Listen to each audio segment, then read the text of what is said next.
എല്ലാ കൂട്ടുകാർക്കും പുതിയ വീഡിയോയിലോട്ട് സ്വാഗതം.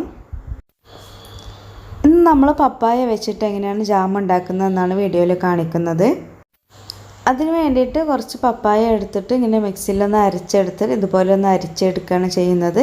ഒട്ടും വെള്ളം ചേർക്കാതെയാണ് നമ്മളത് മിക്സിയിൽ ഗ്രൈൻഡ് ചെയ്തിട്ടുണ്ടായിരുന്നത്. ഇനി ഇതുപോലെ ചെറിയ കണ്ണിയിലാക്കിയിട്ട് നമ്മളൊന്ന് അരിച്ചെടുക്കണം.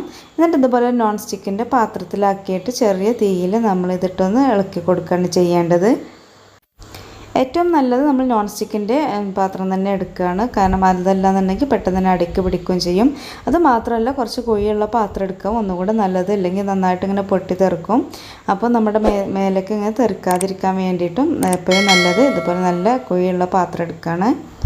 ഒന്ന് തിളച്ച് ഇതുപോലെ കുമിളകളൊക്കെ വരുന്നത് തുടങ്ങുന്ന സമയത്ത് നമുക്കിതിലേക്ക് ആവശ്യമായിട്ടുള്ള ഷുഗർ കൂടി ചേർത്ത് കൊടുക്കണം. അപ്പോൾ നല്ല മധുരമുള്ള പപ്പായ ആണെന്നുണ്ടെങ്കിൽ നമ്മൾ കുറച്ച് ഷുഗർ ചേർത്താൽ മതിയാകും. ഇതിപ്പോൾ ഒരു മീഡിയം പഴുപ്പുള്ള ഒരു പപ്പായ ആയിരുന്നു, അതുകൊണ്ട് തന്നെ അതിലേക്ക് ആവശ്യമായിട്ടുള്ള അളവിലുള്ള പഞ്ചസാര കൂടി ചേർത്തിട്ടുണ്ട്. ഇത് നന്നായിട്ട് ഒന്നും കൂടെ ഒന്ന് മിക്സ് ചെയ്യുക. എന്നിട്ട് ഇതിലേക്ക് നമ്മൾ ഒരു നാരങ്ങയുടെ നീര് മുഴുവനായിട്ടും ഒഴിച്ച് കൊടുക്കുകയാണ്. അങ്ങനെ കൂടി ചെയ്യുമ്പോൾ ഇത്തിരി ഒരു ഗ്ലാസി ആയിട്ടുള്ളൊരു അപ്പിയറൻസ് കിട്ടും.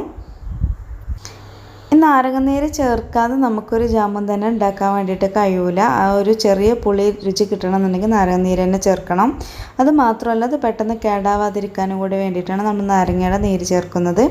ഇപ്പോൾ അത്യാവശ്യം നന്നായിട്ട് പൊട്ടി തെറിക്കുന്നുണ്ടായിരുന്നു, നമ്മുടെ മേലേക്കൊക്കെ തെറിക്കും. അപ്പോൾ അതുകൊണ്ടാണ് ഞാൻ ആദ്യം തന്നെ പറഞ്ഞിട്ടുണ്ടായിരുന്നത് വലിയ പാത്രം എടുക്കണം എന്നുള്ളത്. ഇപ്പോൾ ഒരുപാട് സമയം നമ്മളിങ്ങനെ ഇളക്കി വരുന്ന സമയത്ത് ഇതുപോലെ നന്നായിട്ടൊന്ന് കുറുകി വരും. കുറുകി നല്ല കട്ടയായിട്ട് വരുന്നതാണ്. അപ്പോൾ അങ്ങനെ ആവുന്ന സമയത്ത് നമുക്കിതൊന്ന് ഫ്ലെയിമിൽ നിന്ന് ഓഫ് ചെയ്തിട്ടൊന്ന് മാറ്റിയെടുക്കാം. ഇത് തണുത്ത് കഴിയുമ്പോൾ ഒന്നും കൂടെ കട്ടിയായിട്ട് വരും. നമ്മൾ കടയിൽ നിന്ന് വാങ്ങിക്കുന്ന ഒരു ജാമിൻ്റെ അതേ ടെക്സ്ചറിൽ തന്നെ കിട്ടും. നമ്മൾ ഫ്രിഡ്ജിലൊന്നും സൂക്ഷിക്കേണ്ട, ഒരു എയർ ടൈറ്റ് ആയിട്ടുള്ള കണ്ടെയ്നറിൽ വെച്ചിട്ട് ഒരുപാട് കാലം നമുക്ക് യൂസ് ചെയ്യാൻ വേണ്ടിയിട്ട് പറ്റും. അപ്പോൾ പ്രത്യേകിച്ച് ഒരു ചിലവൊന്നുമില്ല, നമ്മുടെ വീട്ടിലുണ്ടാവുന്ന പപ്പായ വെച്ചിട്ട് തന്നെ നമുക്ക് അടിപൊളിയായിട്ട് ജാമ് തയ്യാറാക്കാൻ വേണ്ടിയിട്ട് സാധിക്കുന്നതാണ്. അപ്പോൾ നിങ്ങൾ ട്രൈ ചെയ്തിട്ട് നിങ്ങളുടെ ഫീഡ്ബാക്കൊക്കെ ഒന്ന് അറിയിക്കുക. പിന്നെ വീഡിയോ ഇഷ്ടമായിട്ടുണ്ടെങ്കിൽ ലൈക്ക് ചെയ്യാനും ഷെയർ ചെയ്യാനൊന്നും മറക്കരുത്. അപ്പോൾ വീണ്ടും നല്ല വീഡിയോസായിട്ട് വരാം. താങ്ക്